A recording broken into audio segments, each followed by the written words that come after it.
It's a great honor and a privilege to introduce Merle Fried. And your maiden name was Berman? Berman. And where were you born, Merle? I was born in Johannesburg in a hospital called the Old Vic. It doesn't exist anymore in Bromfontein. And that's where I was born. And I left Joburg to come to live in Cape Town at about 9 years old. With my parents. I was born in Johannesburg but came back to Cape Town. When were you born? 1938, 21st of January, a long, long time ago. And well, can I ask your parents, where did they come from, their roots? My parents, my father came from Glasgow, Scotland, and he immigrated to South Africa, to Cape Town when he was 18 years old. He wore a kilt and a beret, and he had a strong Scottish accent, and he immigrated with his parents, 4 brothers and a sister. And my mother's parents came from Lithuania. My grandfather came before her with absolutely nothing. He came to Cape Town, and they lived in Chapel Street. Do you know where in Lithuania? I don't know. My older brother would have known that.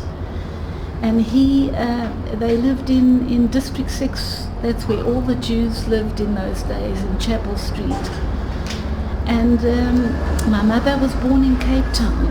I think all the siblings of my mother were born in Cape Town. But her parents came from Russia, and my father's parents came from Glasgow. And it was amazing how they met on the beach in Muizenberg and fell madly in love with each other. And I've still got a diary that he wrote about my mother, how much he loved her and he wanted her. It was really a wonderful romance. You have a picture of your parents? Yeah, that's them. And if you could show. And wow. What year was this picture taken? 1926, on the beach in Muizenberg. And did they grow up in a traditional family? They did, yes. My mother's father was a carpenter, and he opened up a little shop in District 6 in Chapel Street, and he made furniture, chairs and little tables to make a living. And it grew. He was very talented. Eventually, to cut a long story short, he opened up his own furniture factory in Rowland Street, which became a very popular place and did very well, called Duros, D-U-R-O-S. And it expanded into a big business. So this was from an immigrant from Lithuania who had nothing, and he made a wonderful success of his life. My father's parents, it wasn't that way. My father's father was a tailor, and he opened up a little shop in Hanover Street. He made quite a good living, and he was a lovely man, and I don't remember him very well. And his wife, and they came from Glasgow. I don't have much memory of them, but my mother's parents, I remember very well. I was very close to them. We spent holidays with them in Cape Town, and they were a wonderful family. They were the Ospedats, and my father's family were the Bermans. And they met up and they got married in 1930. And then they had 3 children. My older brother was born first, Selwyn, whom was very close to him. And then she had a 6-year interval, and I was born, and another 6-year interval where my younger brother Joel was born. She planned it like that. She wanted to have a 6-year interval between each child, which is ridiculous today, but she wanted to devote all her time to one child individually, which she did, and so that was the story of my, And where did you grow up? I grew up here in Sea Point. You know, well, I started off in Joburg, but I came here to Sea Point, and I went to Ellerslie Girls' School around the corner here, and then I became a typist and receptionist. Can I just ask, growing up, did your family used to go to shul? Or Yes, did your parents light Shabbos? Did your mum light Shabbos candles? Yes, always. Never ever not lit the Shabbos candles. They weren't very, very religious, but her parents were very religious. My mother grew up in a very religious home. But when she got married, times had changed. There were stressful times, you know. And but when it came to Rosh Hashanah and Yom Kippur and Friday nights, always very, very special. And well, can I ask, what happened with the family that remained in Lithuania? Did they manage to get out? You know, I don't know much about them. All I know is that my mother's parents came from there. I don't know about, they were all captured by the Russians in the pogroms. And I think their sisters and brothers were all killed in Auschwitz. That's what as a little girl I remember tears and crying, and my mother and father sitting by the radio. Their siblings were all taken to Auschwitz. I think I remember in the Holocaust, in the Shoah. They were killed, you know. So that was very sad. I remember that. But they were lucky. They came out and here to South Africa, and they started new lives. And growing up, did you ever experience any anti-Jewish feeling, any anti-Semitism? Yes, you did? Very much so. At school? Or? Yes, at school, you know. Really? The Jewish girls were always made to feel like, why do you think you're so special? You know, they used to make you feel, I don't know, I just remember that, you know, to be Jewish, you were thought of as, they thought that we were better than anyone else, you know. I can't explain, there was that feeling, but not really, it you know. And did you have non-Jewish friends as well? I did have Jewish friends and non-Jewish friends as well. Had very nice non-Jewish friends from our class at school that I remember very well, and some lovely Jewish girls, you know, mixed with all English girls and Jewish girls. And how long did you stay in Sea Point? I met my husband here. He was 6 months older than me. He was studying medicine at UCT.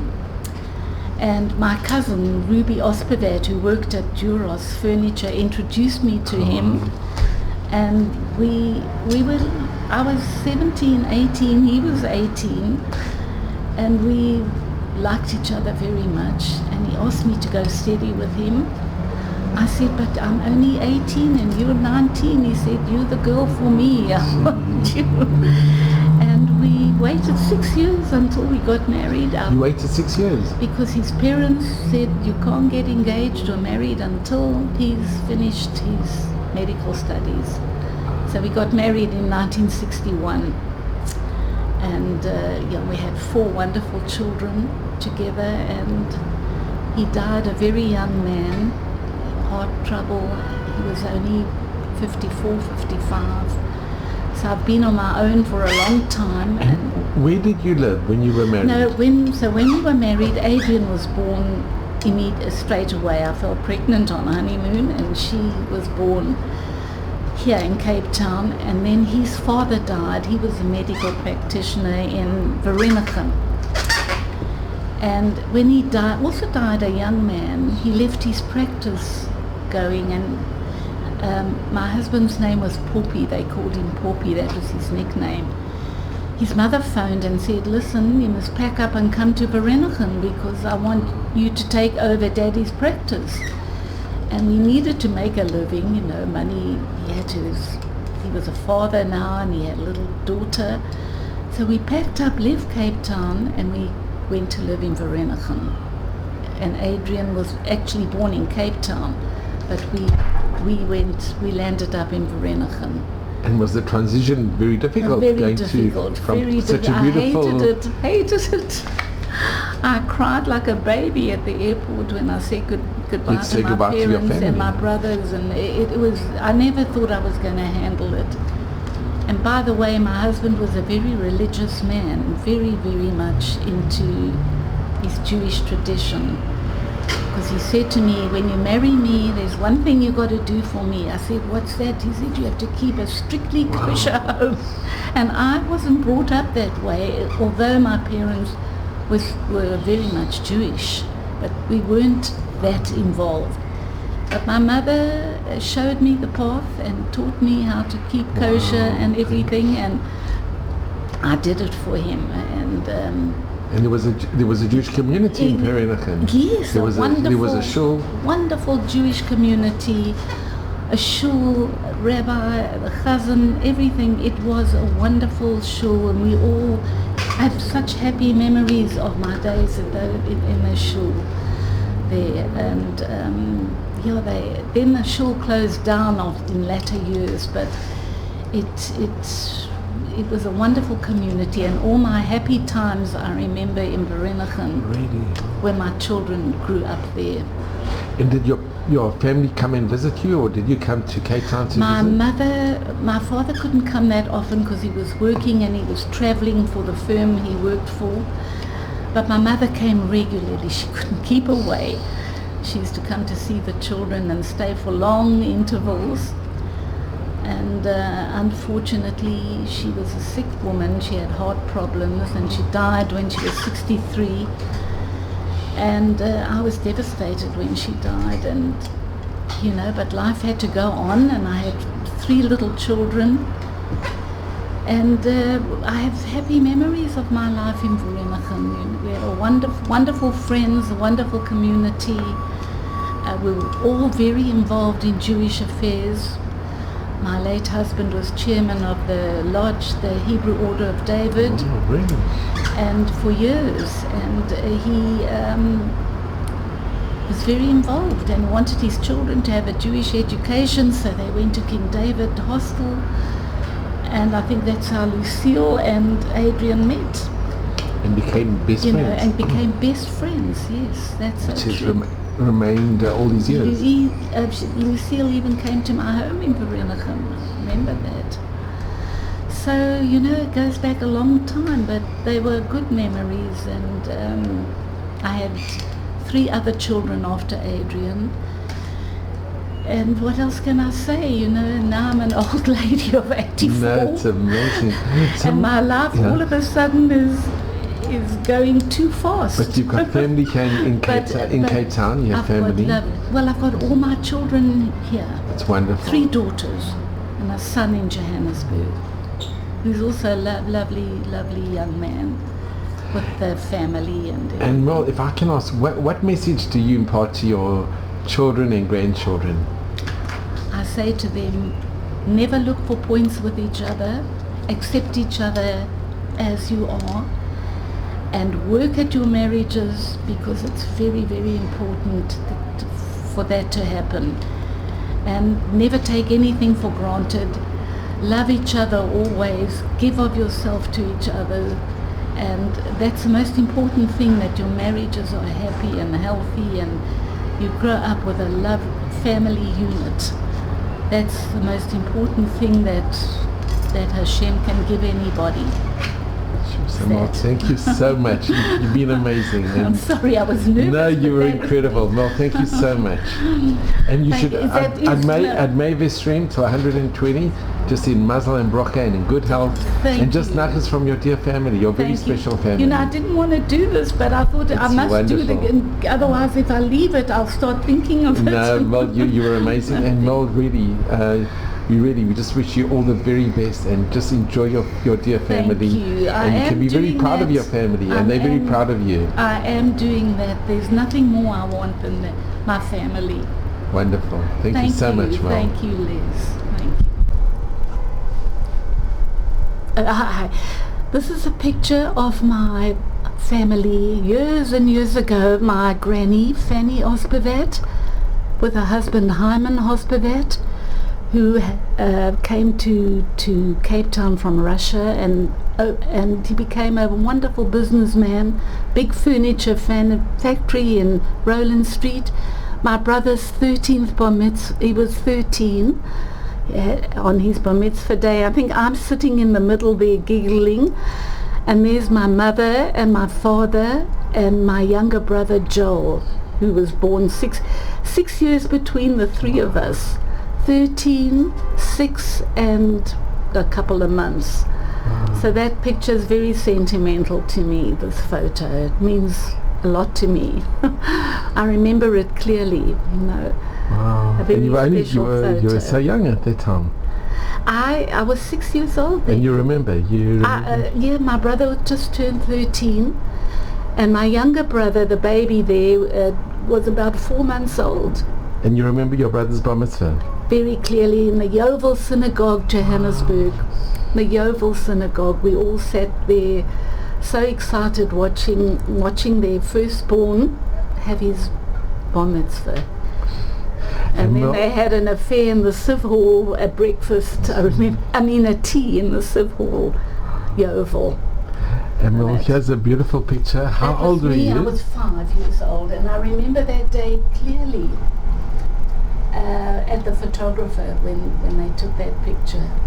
And that my cousin got married in 1947, and I just turned 9 years old. And we came to Cape Town for the wedding, and that was I was a little flower girl. And there I was 20, and I just got engaged to Daddy. I think I was engaged, yes. We were about to get engaged. And so that picture it's all faded now, but that was a picture Who of my took this engagement. picture? It's exceptionally professional. It was by Anne Fisher. She was the photographer in Cape Town, and she was very professional. Took the wedding photos also. So this is a picture of your wedding? Yeah. And there's Adrian and Daniel there. Very faded as the sun comes. And here's a picture of your... That's Charles, the other son-in-law, and Jocelyn. That was 1998, was it 80? 1998, I think. It was 97. And Martin was, I can't remember the year he got married. And Jenny and Oliver were in 6 months of each other, married. This is amazing. So that's my claim to fame. And Merle, I'm just asking you this. Did anybody ever say you should go into the movies? They did actually, but that was a fluke with the camera. No, she got me at a right angle. It looks like a film star. It really does. No, that was a wow. Well, this is priceless. No, thank you. Thank you so much. You have such a. This is the most beautiful picture. It really is, and you've got such a beautiful family. Mom. Yes, no, they all tell a story. God, that's me with my 2 brothers at my younger daughter's wedding. And you were very close with your brothers. Yes. Well. Beautiful picture of your mother. Yes, my mother. She was the most wonderful woman in my life, my mother. God. Well, she'd be very proud of you. She was. There isn't anyone like her. I loved her so much. She was a very talented human being, a wonderful woman. Did a lot of charity work for Jewish, non-Jewish, everything. She was well known in Sea Point as a party maker and worked for charity, chairman. She was chair lady of the bowling club in Sea Point. She was very well liked in this community, my mommy. She died very young, 63, and I was devastated. Wonderful memories of. She loved my children, and she had a very soft spot for Adrian. Adrian spent a holiday with her, and you know, it was wonderful, wonderful memories with my mother. I've had this picture since the day she died. After she died, this picture's been with me. So sorry, she meant the world to me. Well, thank you so much. So this is your mother. How old was she? 20. I don't know. She must have been 21, 20. She was the most wonderful dressmaker. She made all my clothes, all my children's clothes. She was a very capable woman, talented like you can't believe, and that's all, to say about her. She was very special that way. She never bought clothes. She made everything herself that she wore, and what I wore, and what my children wore until she died. She was just special. I never took after her with those traits, unfortunately. But I did learn a lot from her, and I think I am today what I am because of this woman. Oh, that's beautiful. Thank you, Merle.